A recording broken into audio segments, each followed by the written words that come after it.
Curlin. I'm the CEO and the founder of Objective Management Group.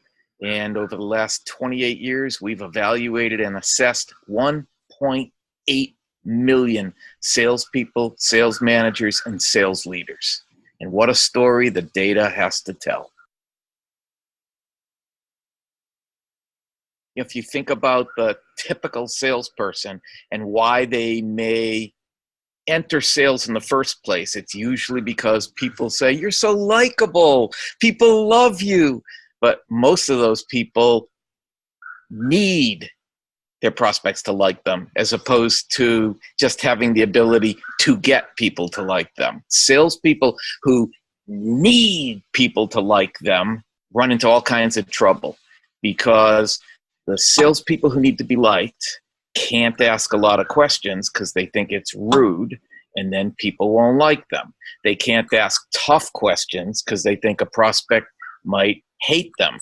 And they can't have the difficult conversation that other people aren't having because they think they'll get thrown out. So as a result, they play it safe, they don't differentiate, they don't gain anyone's respect, and they end up making lots of friends. Among all salespeople, it's 53%, more than half. But the interesting thing is, if you break it down by sales effectiveness, elite salespeople, the top 5%, only 11% of that group has that problem.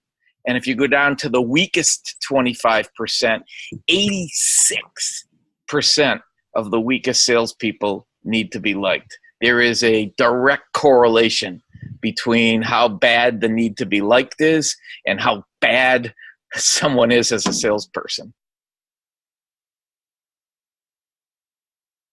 So it's a combination of growing awareness, affirmations, and the most critical part is intervention from sales management. The problem being that 90% of all sales managers suck and are incapable of helping their salespeople overcome something like the need to be liked. I'm impressive and I can get my prospects to respect me. I'm confident and don't need prospects to like me. I have permission to get people to say no to me. That would be 3 quick ones that come to mind that can help them not overcome, not eliminate, but at least manage that weakness early on. The sales manager has to give the salesperson permission to fail. They have to encourage the salesperson to ask a question that gets somebody upset. They have to encourage their salespeople to do the things they're uncomfortable doing without any fear of consequence. And until that safety net is put in place, it's too risky for that salesperson to simply ask a tough question. If a salesperson has the need to be liked and a tendency to become emotional, as soon as the need to be liked kicks in, it triggers the emotional weakness. And then once they become emotional, which means they're listening to themselves talking in their own head, they're no longer listening. So if you can't listen and you can't ask questions, you can't take a consultative approach to selling. And if you can't sell consultatively, you can't differentiate. And if you can't differentiate, it's commodity transactional sales all over again. And we're right back to the 1960s. That is the $1 million question, because I know how long it took me back in the 80s to be able to stay right here and right now. For me, it was a book. I read, this was the book that had more impact on me personally and in my career than any other book. It wasn't a sales book. It wasn't a business book. It was The Way of the Peaceful Warrior by Dan Millman. You become Dan in the book. And as Dan learns to stay in the moment, I learned to stay in the moment. And it's really nothing more complicated than clearing your mind of all thought.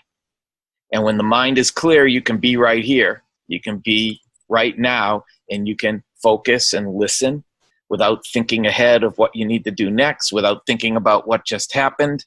And once you can stay in the moment, you have incredible power to move a conversation. But when you're trying to pull a conversation, steer a conversation, it won't go there without pissing people off.